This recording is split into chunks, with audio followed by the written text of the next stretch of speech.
In today's video, I'm going to teach you how to open your Hostinger email account. Whether you're just starting out or you're a seasoned user, checking your email is a vital part of managing your online presence, and today I'm here to guide you through this straightforward process. Let's dive right in and make sure you get the most out of your Hostinger email experience. First things first, you'll want to open up your preferred web browser. It could be Chrome, Firefox, Safari, or whatever you feel comfortable using. In the address bar, type mail.hostinger.com.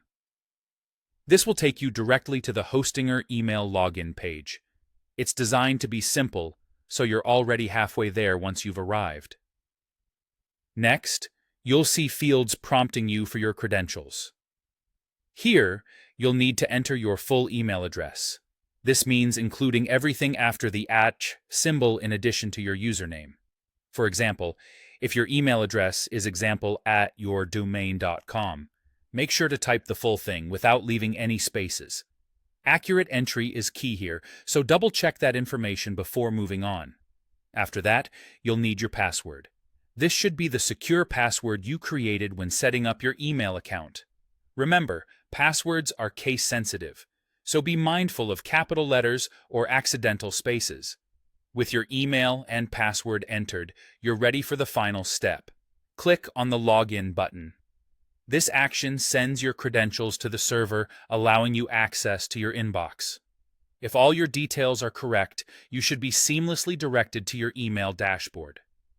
Once you're logged in, you'll find a clean, intuitive interface where you can effortlessly check all your incoming emails.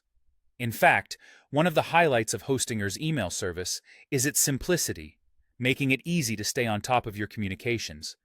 The mail interface is designed for quick access, and sending messages is just as straightforward as receiving them. If you plan on using this regularly, consider bookmarking the site for direct access in the future. Now, there may be times when you encounter login issues. If you find yourself unable to log in, the first step is to ensure that your email address and password are entered correctly. If you're still experiencing difficulties, you may want to reset your password. There's typically an option to do so right on the login page, and there you have it. You've successfully opened your Hostinger email. This process will now be a breeze every time you need to check or send emails. Thanks for watching, and I hope this tutorial was helpful. Be sure to like and subscribe for more guides like this. Until next time, take care.